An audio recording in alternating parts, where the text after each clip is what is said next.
TCI is brought to you by Escandarea, the most dominant 3-year-old this decade. Seeing is believing at eskyonthego.com.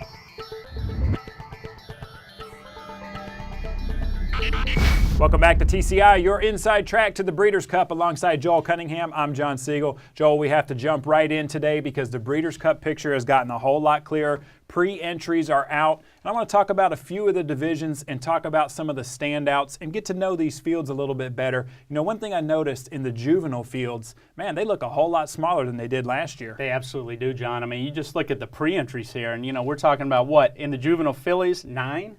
You know, right. And a lot of them, you know, 3 of the 9 these are second preference race. The $2 million juvenile fillies, John, it's probably going to decide championship honors. However, you're only going to draw maybe a half dozen in here, which is very interesting. That's down from a full field of 14 last year and in the past. And, you know, people are going to make a lot about the fact that, well, yeah, last year was at Churchill on a neutral ground. Right. You know, East-West Coast could kind of come meet in the middle. So the New York contingent's at a disadvantage. I don't believe that. I think California has displayed full fields and big-time participation from all around North America in the past at Breeders' Cups. I really think that Lasix is a big issue, John, when you look at these juvenile fields. You're going to have maybe 9, you know, when you look at the juvenile itself. You know, championship honors for colts on the line, probably going to get a field of 9 in there. And really, there's no proven commodities. No big horse to scare off the others in here. So I definitely think that Lasix issue is definitely coming into play here, and it's hurting the entries. All right, well, real quick, let's look at that juvenile field, and let's look at some of the horses that did enter, because there's some notable horses in here, including Power Broker and Shanghai Bobby. Yeah, Power Broker's the Bob Baffert local horse, John. He won the Grade 1 prep, but other than that, he had turf form prior to that. So he might be your favorite, and really, he's no lock in the race. Shanghai Bobby is probably the best of the group, but again, he's shipping cross country. He's having an orientate mare, second dam's Carson City dam, so makes you wonder how far he's going to go. Never tried 2 turns before, so to me, it's a wide open group in here, but again, the participation is what you have to be disappointed. You know, horses skipping this race like Golden Sense, pointing for the Delta Jackpot instead. You know, another horse, Arch Warrior, big hype horse, skipping this race with championship honors possibly on the line. All right, well, let's look now at the juvenile fillies, because there's another horse in here that I think is a big disappointment she's not coming over. That's My Happy Face. I wonder what happens to the controlling speed now in here. Well, My Happy Face, you know, so many ways. They almost put out a press release forever ago saying she wasn't coming. Again, you wonder with the Lasix ban in here and the fact that you're probably going to get a half dozen. I mean, you see, you know, certainly you're winning your in winners with the diamond there. They're all going to run, John. It's really a showdown for me between Executive Privilege. I feel like it's had a long campaign. You know, a lot of people are making out of the fact that she was outworked, even though it was by a quality colt of Baffert's this past weekend. Dreaming of Julie, I think, is a star in the making. But again, she has to now ship from New York. First road trip. I know she's going to like 2 turns, but no Lasix. Question marks there on the road for her. And Kauai Katie's interesting for me, John. Her first preference is going to be in here. And if she does face a short field of 6, if Beholder goes in the juvenile sprint, some of these others choose other races, I think that opens her up to be lone speed. You know, we've seen, you know, bona fide sprinters that were high quality like Indian Blessing get out on the front end going a mile and a 16th at 2. They're tough to catch. So Kauai Katie, especially over that fast track at Santa Anita, watch out for her if it is a short field. All right, you just mentioned quality sprinters. We're going to transition now to the Breeders' Cup Sprint. Joel, we see a pretty tough field in here, including last year's winner, Amazombi. Well, you have an oversubscribed group in here, which is good to see. We're going to get 14 more than likely in the entry box. And I think a large part of it is because this race really opened up when you had Amazombi, defending champion, John, run so poorly to be off the board last time out. I really think it opened this race up, shows that he's a little vulnerable. And now I think your favorite's going to be Bob Baffert's Coil. But what's interesting is, you know, there's a full field of talent, maybe not accomplished horses in here, but Baffert, you know, you want to talk about a trainer that has maybe your favorite Coil, another top contender in capital account. Well, he has another horse on the outside looking in that hasn't run in here, never run in a stakes race, but they are ultra confident in this horse. His name is Fast Bullet. He's a horse that's shown some talent, and he's working super in the morning. Look, if anybody can do it at Santa Anita, it's Bob Baffert. So I think this is one of the more intriguing races. Has a good mix of speed, has a good mix of closers in here, and I even think top contenders like MC, John, it's interesting. They cross-enter him in the dirt mile. That's very interesting to me because that tells me they think his best distance might be 7 furlongs, even though he's never been around 2 turns.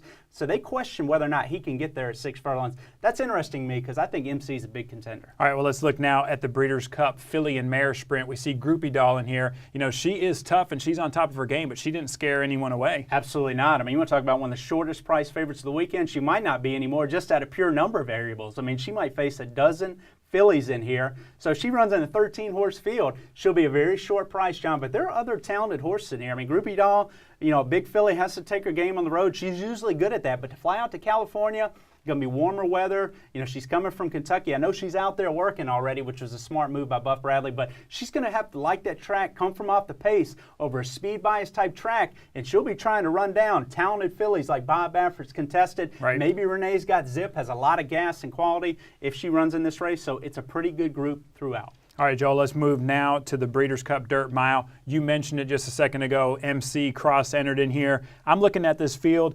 I think it's Shackelford's race to lose. Yeah, you have a lot of cross entries in here because it's kind of, you know, it's that middle distance, John. It's the classic horses that maybe don't belong, and it's the sprinters that maybe are better 7 furlong type horses rather than 6 furlong type horses. Don't really have that zip.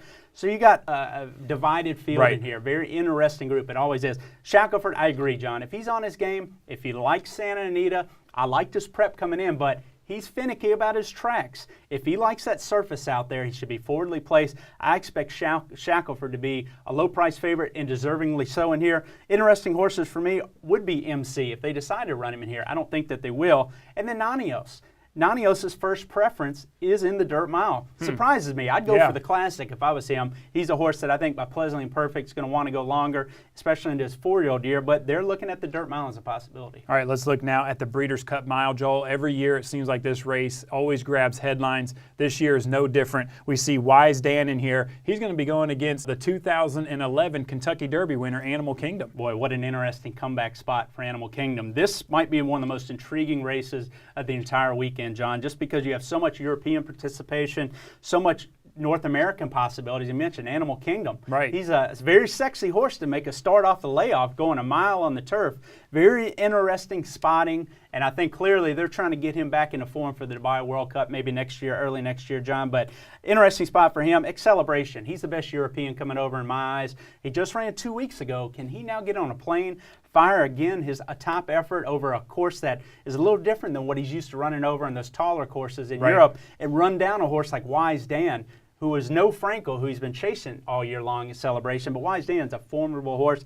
This is a very intriguing group. You're probably going to get about 11 in here. I'll tell you what, if Acceleration hadn't run into Franco, you might be looking at an undefeated horse coming over. That's for the what's Breeders' interesting. Cup. Wise Dan's going to be the favorite, you know, and take Franco, maybe the greatest horse in the last 50 years, you know, away, and Acceleration could have almost an, you know, unblemished record this year, and yet he's going to be the second choice against an American. Even though he's a European, they're typically better on the turf. All right, well, let's stay on the turf and let's talk about the Breeders' Cup turf. Joel, we see Point of Entry in here. We see St. Nicholas Abbey in here. I got a question for you. Do you think Dullahan will run in the turf, or do you think he'll go in the Classic? I think he's going to run the Classic, John. There's just more upside for his future, especially as a stallion prospect. You know, here's a horse that's obviously a polytrack horse. We know he's not even a top quality turf horse based on his couple turf starts, in my opinion, facing this type of group. So I think all of the upside is in the Classic for Team Dullahan, especially if there's a good pace in that race. But, you know, when I look at this race, it's going to be a sizable field, and you're going to have a lot of European participation here, or a lot of foreign participation. You have the Japanese horse, Trailblazer, the defending champion, St. Nicholas Abbey. I know he's been a little down this year, but, John, he likes North American type racing. Those left-hand turns, he's going to get Lasix. I tell you what, he was very impressive last year. I still think he's your horse to beat in here. And what's interesting is, little Mike, he's pointing for the mile. Right. I think that opens it up for Turbo Compressor to maybe get ignored on the lead. He's a horse at 25-1. Watch out. They're not going to respect him. He could be tough to run down in the turf if the course is playing fast. All right, let's move now to the filly and mare turf. Joel, we see Marketing Mix in here. She's facing a slew of Europeans, though.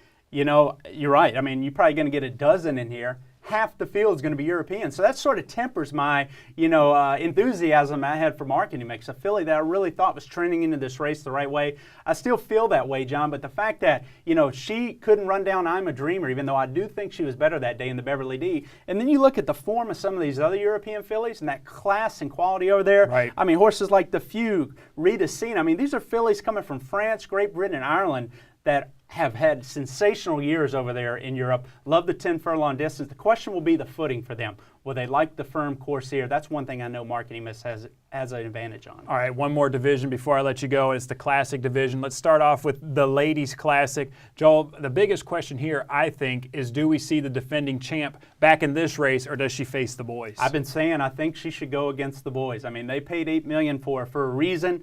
Mile and a quarter is certainly not a deterrent, and this isn't one of the best classics you'll ever see in terms of the $5 million feature on Saturday. I mean, Game On Dude is going to be a big favorite in there. And let's face it, Game On Dude, as good as he is now, and that's his home course, Game On Dude was never top class at 3, 4. Even last year, he was considered an outsider in the Classic. Right. Now he's a short price favorite. I think that tells you a little bit about the quality once the 3-year-old sort of went by the wayside. So I would give it a shot.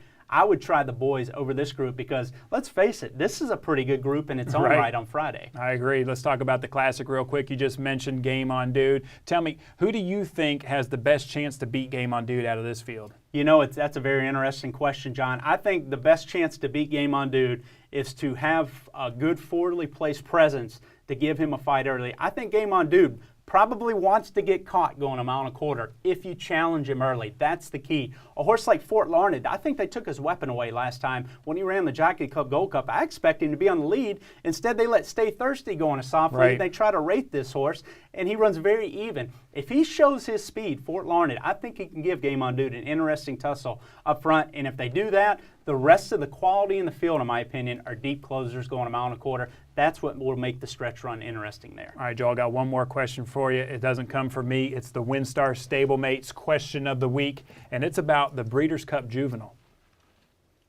Hi, I'm Hallie. I'm a student at the University of Kentucky. I really like Shanghai Bobby. How do you think he's going to do this year in the Breeders' Cup? Oh, look at Hallie cheesing, John. You got to love that smile. She's excited, man. Hey, she's young, enthusiastic about the game. We need more like her. Hallie, that's a great question. Talking about Shanghai Bobby, though, is he the best horse in the race? I would say yes. However, you know, if this race was interesting, if it was one turn mile on the 16th at Belmont, you'd have to love the horse.